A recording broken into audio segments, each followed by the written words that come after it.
sekalian, Assalamualaikum warahmatullahi wabarakatuh. Selamat pagi, salam sehat, salam sejahtera untuk kita semua. Salam, Om Swastiastu, Namo Buddhaya, Salam Kebajikan.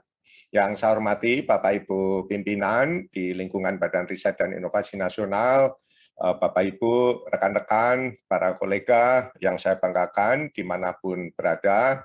Jadi pada hari ini, syukur alhamdulillah kita bisa bertemu kembali meskipun secara virtual.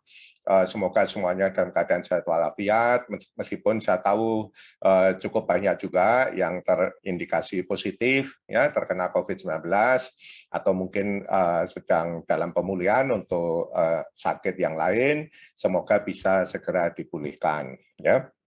Dan ini sekaligus pengingat buat semuanya agar tetap ya menjaga kesehatan, istirahat yang cukup, ya dan asupannya yang baik ya supaya kondisi badan tidak turun ya sehingga dapat menghadapi infeksi apapun termasuk COVID-19.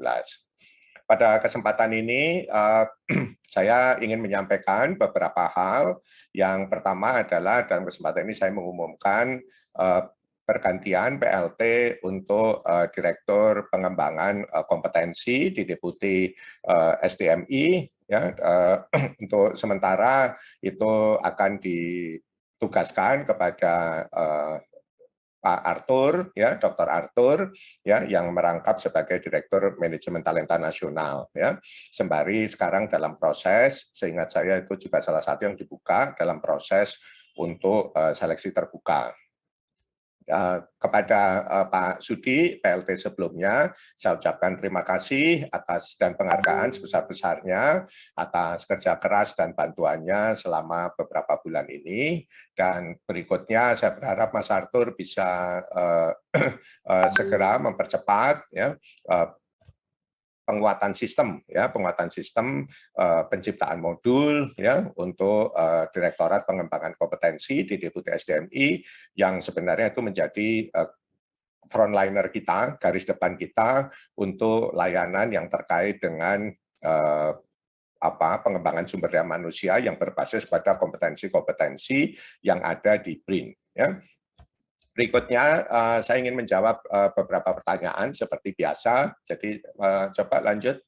Ya, yang pertama adalah terkait pertanyaan ini kok dana riset ya, khususnya yang di OR semester 1 ya, tahun anggaran ini kok sering seret gitu ya. Jadi perlu saya sampaikan sekali lagi, meskipun sebelumnya mungkin sudah pernah beberapa kali saya singgung, tapi mungkin tidak secara khusus. Jadi dari 12 OR di BRIN itu sebenarnya dari awal tahun ya, itu baru 7 OR yang memiliki DIPA, yang sudah ada isinya ya, sudah ada isinya itu maksudnya sudah ada uangnya. Gitu. Sedangkan yang 5 ya, karena memang awal tahun kan belum ada ya, 5 OR yang lain itu awalnya akan diisi dari anggaran kementerian lembaga yang dialihkan ke BRIN. Tetapi proses pengalihan sayangnya memang tidak segera tereksekusi, pengalihan anggaran maksud saya di DCA, ya ada banyak kendala ya, antara lain memang di awal itu sebenarnya DCA akan melakukan itu secara langsung, tetapi kemudian kita diminta membuat kesepakatan dengan KL terkait, gitu ya.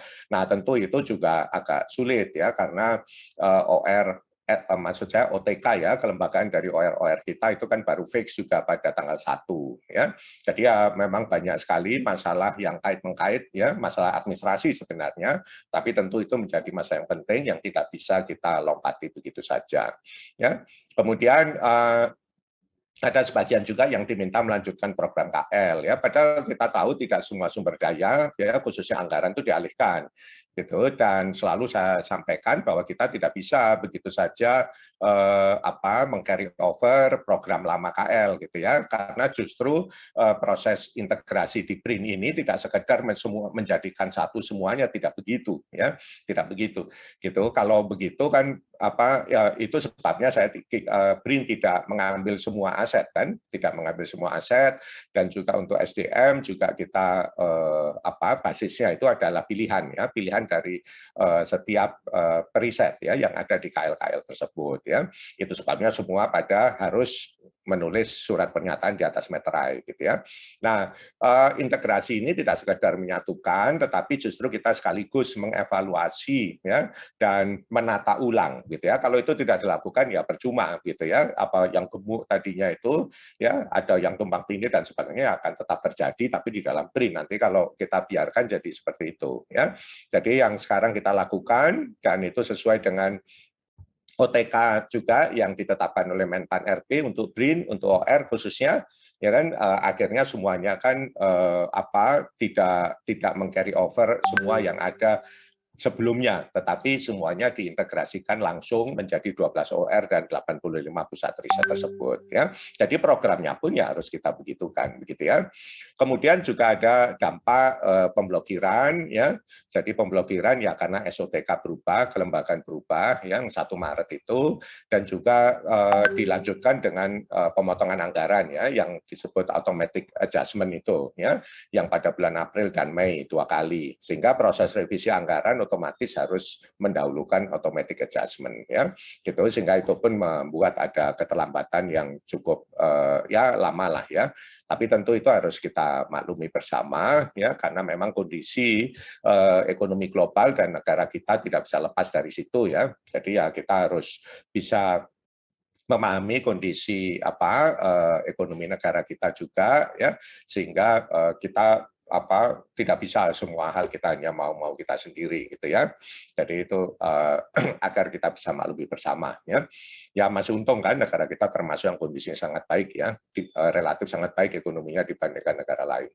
Nah, tentu kita harus melihat sisi positifnya ya. Sisi positif dari proses 1 semester ini adalah ya otomatis kita mendapatkan kesempatan ya untuk melakukan konsolidasi internal yang memang itu sangat diperlukan gitu ya. Gitu daripada kita dikejar-kejar langsung harus melakukan sesuatu, lebih baik kita berjalan melakukan konsolidasi internal, tidak perlu sibuk ngabisin duit kan kira-kira gitu ya. Untuk pemetaan SDM, pembentukan kelompok riset, sekaligus juga evaluasi dan penataan program ya. Jadi menurut saya ini bagian yang paling penting ya lebih baik kita berhenti sejenak untuk bisa berlari lebih cepat daripada kita jalan terus tetapi terus terseok-seok nantinya ya. Kemudian juga bagaimana proses ini bisa mendorong transformasi mindset ya pola pikir kita semua gitu karena semua kan tadinya dari entitas yang sangat berbeda dan proses bisnis dan manajemen internal kita juga berubah total ya. Sehingga sekarang kita jauh lebih rasional dan itu tercermin ya dari proses anggaran kita yang memang sangat rasional. Jadi tidak banyak lagi hal-hal yang tidak terlalu penting ya. Ya meskipun itu sempat ada digoreng ini itu ya bikin kamar wanrah dan sebagainya tapi kan saya tegaskan bahwa itu kan tidak benar ya. Jadi hal-hal seperti itu ya itu bagian dari dinamika lah kalau ada orang lain yang melihatnya seperti itu ya. Tetap kemudian yang penting kalau buat saya secara personal adalah saya ingin mendorong teman-teman kita semua untuk lebih kreatif ya dan punya semangat kompetisi ya gitu. Jadi di antara aktivitas kita karena kompetisi ya itu adalah basis dari proses riset gitu ya, proses dari aktivitas riset ya. Dan dalam kompetisi itu kita otomatis akan didorong untuk lebih outward looking ya untuk melihat kebutuhan orang lain mitra kita ya kalau yang di hilir itu tentu lebih melihat ke industri yang memang akan membutuhkan jadi bukan mau-maunya kita yang menurut kita baik ya bukan begitu kalau yang di hulu sebaliknya juga sama ya mana yang memang itu penting ya secara nasional maupun secara global. Kemudian untuk semester 1 tahun anggaran 2022 ini memang akhirnya kita fokus ya pelaksanaan aktivitas kita itu fokus pada sumber daya yang ada saja ya karena itu pun sebenarnya masih banyak ruang untuk melakukan optimalisasi ya. Dan optimalisasi inilah yang kemudian tercermin dari satuan biaya riset dan manajemen pendukung yang menjadi sangat rendah ya. Sangat rendah, sangat efisien ya pasca transformasi perubahan manajemen dan proses bisnis internal kita ya. Jadi menurut saya ini yang paling penting yang harus kita lanjutkan di semester kedua tahun anggaran 2022 ini, ya. Apalagi semester kedua ini saya pastikan seluruh RPL sudah bisa dimanfaatkan, khususnya di OR, dan juga kemungkinan akan dilakukan pengalian sebagian kecil ya anggaran KL ke DIPA OR yang belum ada isinya khususnya. Ya.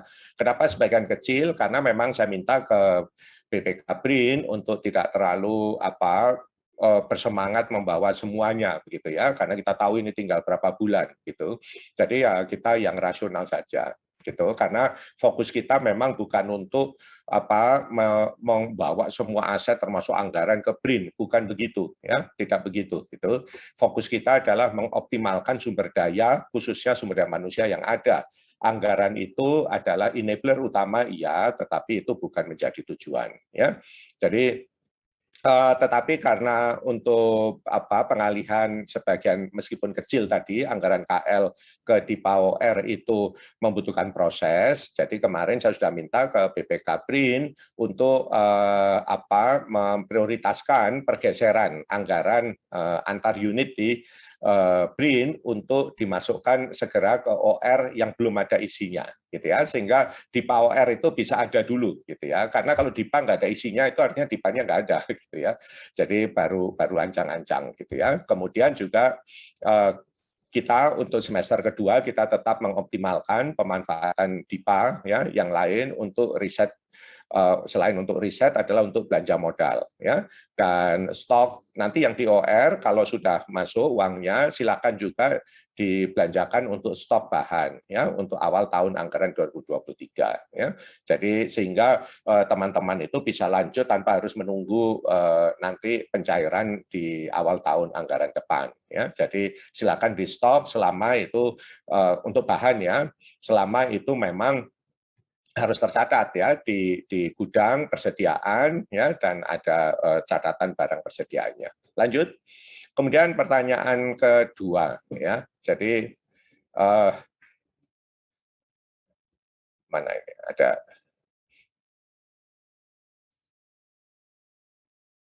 kok berhenti. Sebentar, ini punya saya hilang.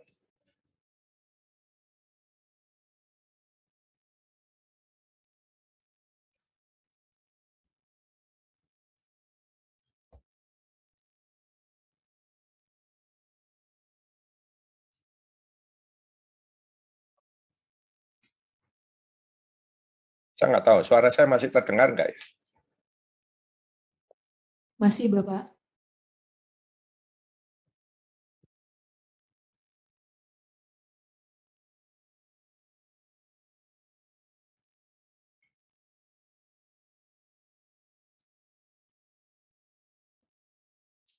Ya, menjawab pertanyaan kedua, mohon maaf nih sepertinya ada gangguan ya.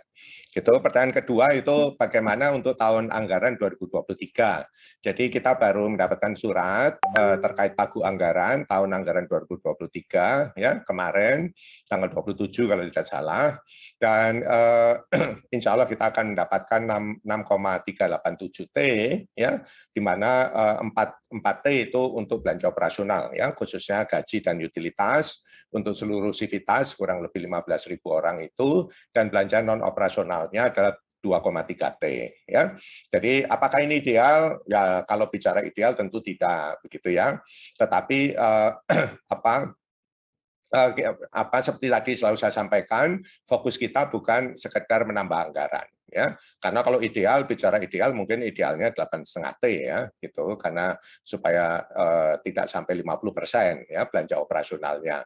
Tetapi saya yakini bahwa ini sebenarnya juga sudah cukup ya, dan yang penting bagaimana kita bisa mengoptimalkan ini gitu ya, karena kita akan baru bergabung, baru belajar juga ya, saya belum yakin juga kita akan bisa mengoptimalkan dengan baik anggaran yang sudah ada gitu ya. Jadi pertama untuk tahun anggaran 2023 fokus kita itu tetap harus optimalisasi pola belanja ya, menurut saya ini penting ya. Jadi bagaimana kita memperkuat sistem pembiayaan rumah program di OR sebagai seed funding ya, seed funding loh ya. Jadi bukan pembiayaan utama untuk riset yang kolaboratif lintas PR, lintas OR, bahkan lintas institusi dan juga dengan industri. Ya. Kemudian adalah penyelesaian infrastruktur, itu tinggal satu sebenarnya yang di Bandung, ya. Kemudian untuk Puspitek ini yang kita harus segera mulai, ya, termasuk pemutakhiran dan melengkapi peralatan lab khususnya yang ada di Puspitek, gitu. Dan di situ sudah ada alokasi juga yang terkait dengan pengadaan kapal riset, ya, itu yang paling besar. Itu sudah rencana lama sebenarnya, ya, jadi bukan karena setelah ada BRIN sebenarnya, ya, gitu. Kemudian yang penting adalah bagaimana kita memperkuat proses bisnis, ya, proses bisnis kita, ya, seperti yang waktu itu sudah pernah saya sampaikan, ya, bagaimana kita bisa membuat ORPR itu menjadi sentral dari fungsi BRIN sebagai executing agency, dan sebaliknya 4 deputi yang sebelah kanan yang merah itu sebagai funding agency, ya, dan 3 deputi yang lain yang sebelah kiri itu untuk pendukung kebijakan nasional. Ini yang penting, ya, gitu, karena aktivitas di ORPR itu sebenarnya menjadi katalisator, ya, enabler dari kedepannya, ya, itu riset secara nasional, gitu ya, karena kita ada di puncak piramida. BRIN itu teman-teman ini semua yang ada di BRIN itu ada di puncak piramida periset nasional. Lanjut. Kemudian yang ketiga, pertanyaan terkait bagaimana sih kita bisa memilih atau membentuk kelompok riset di PR yang saya masuki. Nah, ini sebenarnya sudah pernah saya sampaikan di 23 Maret. Ya, tetapi itu mungkin waktu itu ada yang belum masuk, ya, tentu saja, ya, yang baru bergabung di bulan Mei, bulan Juni dan bulan Juli, ya. Jadi ini saya ulang sedikit. Pada intinya adalah kelompok riset itu sifatnya bottom up, ya. Jadi berbasis pada periset yang memiliki istilah saya itu memiliki minat, ya, pada objek riset yang sama. Jadi kalau pusat riset itu basisnya biasanya kepakaran, ya. Jadi orang yang kepakaran, ya, supaya kepakaran itu makin matang. Tetapi kalau bicara aktivitas riset real itu basisnya di kelompok riset, ya. Dan itu bisa sesuai kepakaran, bisa juga berbasis pada objek riset. Karena itu kelompok riset itu umumnya hanya 1 tahun, ya. Jadi setiap tahun harus diperbarui, bisa diperbarui, gitu ya. Kemudian ya ketua kelompoknya ya silakan dipilih sendiri, ya. Umumnya sih kalau mau fair ya yang memiliki ide atas proposal riset, begitu ya. Jadi tidak perlu harus yang paling senior atau paling tinggi jenjang, yang nggak ada urusan dengan itu, ya. Jadi siapapun bisa.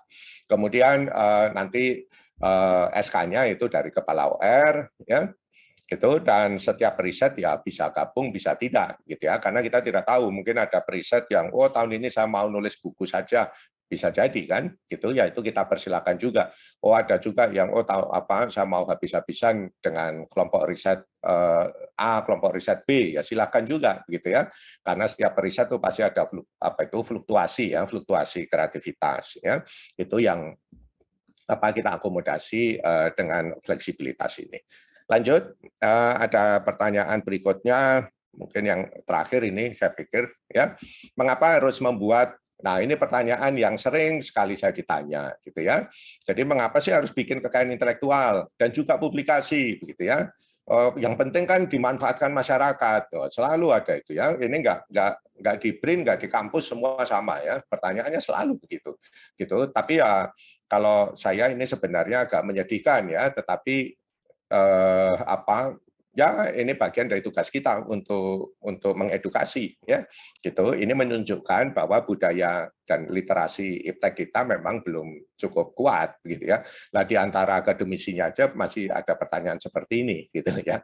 Jadi, nah, di sini saya ulangi sekali lagi dengan ilustrasi yang mungkin agak berbeda dengan biasanya, ya. Jadi intinya kalau di OR dan PR apapun itu, ya, yang Bapak Ibu lakukan, teman-teman lakukan, mau riset di hulu, kayak mau di hilir, kayak mau riset teori, kayak mau yang aplikasi, kayak mau yang sains atau teknologi, apa aja, ya. Itu intinya adalah orientasinya adalah kebaruan, gitu ya. Karena kita riset itu ya harus menghasilkan kebaruan. Kalau nggak menghasilkan kebaruan, terus ngapain riset, ya kan? Gitu. Jadi Karena kebaruan atau invensi itulah yang menimbulkan perbedaan, gitu ya, diferensiasi. Jadi kalau kita bicara orang bisnis, ya kan, apa sih yang membuat kita kompetitif, punya daya saing? Ya karena kita punya diferensiasi, gitu loh ya. Kalau sekedar bikin barang yang sama, ya itu tidak ada, bukan tidak ada gunanya, gitu ya. Tapi ya kalau mau bisnis ya nggak bisa, gitu ya. Jadi apapun itu ya intinya harus kebaruan, ya, mau itu di teknologi, mau di ilmu sosial, apapun ya harus ada kebaruan. Kalau nggak ada kebaruan ya nggak perlu riset, gitu kira-kira, ya, sebaliknya, ya. Itu sebabnya di BRIN, ya kan, coba dilihat di undang-undang, di Perpres, semua tulisannya Litbang Cirap invensi inovasi, ya kan, itu Litbang Cirap itu risetnya, invensi itu kebaruannya, ya, dan bagaimana dari kebaruan itu ada yang bisa jadi inovasi, ya. Jadi itu ada proses, begitu ya. Nah, kebaruan itu kalau kita bicara kebaruan itu basisnya tentu output, ya kan, output yang membuktikan itu kebaruan atau tidak, begitu ya. Jadi itu bisa, ya, ada dua dalam bentuk publikasi ilmiah yang dipakai untuk mengklaim kebaruan ilmiahnya dan sekaligus membuktikan kebaruan ilmiah itu, membuktikannya secara ilmiah juga, gitu ya, bukti ilmiah. Itu yang kedua itu adalah kekayaan intelektual apapun jenisnya, ya, mau paten kayak mau PVT, mau desain industri dan sebagainya.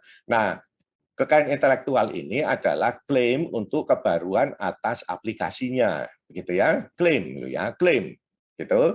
Kekayaan intelektual itu tidak membuktikan kebenaran klaim kebaruan itu, ya. Jadi kalau Bapak Ibu yang biasa drafting paten misalnya pasti tahu isinya itu klaim, tapi tidak ada di situ membuktikan bahwa klaim itu benar, tidak ada. Isinya klaim semua, ya. Gitu, paling gambar, ya kan, blok diagram, gambar, terus ada klaim, ya. Yang kita klaim apa?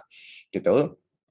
Nah, dari kekayaan intelektual itulah yang kemudian bisa menjadi aplikasi sebagian, ya, menjadi aplikasi. Nah, itulah yang disebut inovasi, ya.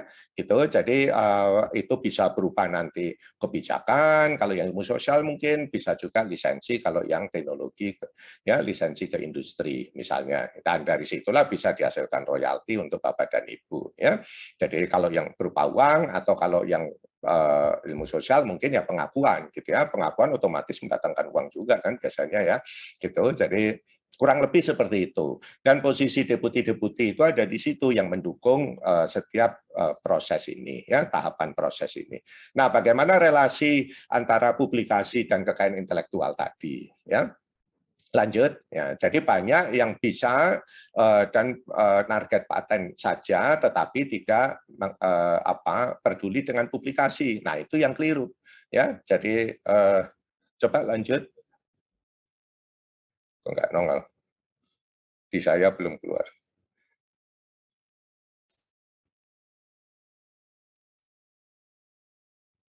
Sebentar.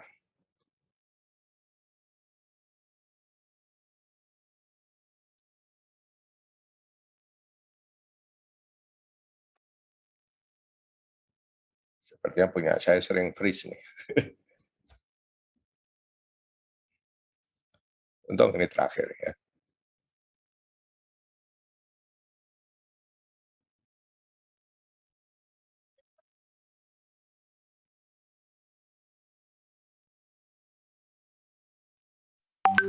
Nah, ini ya. Jadi apa bagaimana relasi antara keduanya itu. Jadi tadi seperti saya sampaikan, publikasi ilmiah itu mengklaim kebaruan dan membuktikannya sekaligus, ya, gitu. Nah, kalau kekayaan intelektual itu mengklaim kebaruan saja dan aplikasinya, gitu ya. Dan keduanya ini komplementer, gitu ya, tidak bisa dipisahkan satu dengan yang lain, gitu. Karena apa? Karena apa? Publikasi itu adalah proses untuk mendapatkan pengakuan bahwa bukti ilmiah yang mendukung klaim kebaruan itu diakui komunitas, ya, komunitas global. Harus komunitas global. Karena apa? Karena kebaruan itu sifatnya global, ya. Tidak bisa kita klaim kebaruan hanya di Depok gitu, tidak bisa, ya. Kebaruan itu ya harus global, gitu ya. Paten pun sama, kebaruannya global meskipun perlindungan hukumnya lokal, gitu ya. Nah, sebaliknya kalau paten seperti apa, ini saya kasih contoh kasus paten ya. Nah, paten itu klaim atas aplikasi teknologi dari kebaruan yang dihasilkan, gitu ya. Nah, buktinya bagaimana membuktikannya itulah berbasis data ilmiah yang sudah dipublikasikan tadi. Gitu. Jadi kalau kita lihat proses dari paten ya, jadi sejak awal seharusnya setiap kelompok riset itu mendesain risetnya supaya ada multi output ya, publikasi dan paten misalnya. Gitu. Kemudian itu bisa dilakukan simultan gitu ya, diajukan bersamaan gitu. Karena apa? Karena kalau paten itu kan cukup 6 bulan. Setelah 6 bulan dia sudah harus memasuki masa publikasi kan, pengumuman ke publik ya, supaya bisa diketahui publik. Nah, sebaliknya publikasi kan juga sama. Mungkin 6 bulan juga baru akan terbit gitu ya. Karena perlu waktu pasti, apalagi kalau publikasi terindeks global. Gitu. Nah, nanti pada saat pembuktian substantif dari paten tersebut ya, publikasi itu bisa dipakai sebagai basis pembuktian gitu ya, kan apalagi untuk paten-paten yang sifatnya tidak bisa langsung dilihat, kalau ditekan ini muncul itu tidak begitu misalnya ya, untuk yang proses kimia dan sebagainya perlu waktu lama ya, nggak mungkin, pasti dia akan tanya publikasi saja. Kalau ada publikasi yang sahih itu biasanya sudah cukup bahkan ya untuk pembuktian substantifnya. Jadi ini sesuatu yang keduanya itu sesuatu yang harus kita lakukan, dan inilah bagian dari proses dan tahapan riset, aktivitas riset yang harus kita lakukan ya. Jadi tidak perlu dikotomikan dan tidak boleh dikotomikan ya. Semua orang best practices di semua negara ya seperti itu gitu ya. Jadi kalau kita masih mendikotomikan ya itu kita yang jadi aneh gitu ya. Artinya kita memang belum memahami gitu ya, belum memahami atau memang belum sampai di situ jangan-jangan levelnya. Nah, itu yang tahun ini kita harus perkuat ya, perkuat pola pikir ya, aktivitas desain riset kita semua ya. Ini kesempatan tahun ini untuk membenahi, menata ulang ya, dan membawa teman-teman kita semua ke arah yang memang sesuai dengan best practices di global ya, gitu, sehingga kita akan bisa berkompetisi, bersaing, dan pada akhirnya berkontribusi secara real untuk bangsa, negara, dan masyarakat kita. Mungkin demikian yang bisa saya sampaikan. Sekali lagi terima kasih. Saya kembalikan. Wabillahi taufiq wal hidayah. Wassalamualaikum warahmatullahi wabarakatuh. Om Santi Santi Santi Om. Waalaikumsalam warahmatullahi wabarakatuh. Pembacaan doa. Assalamualaikum warahmatullahi wabarakatuh. A'udzu billahi minasy syaithanir rajim. Bismillahirrahmanirrahim. Alhamdulillahi rabbil alamin.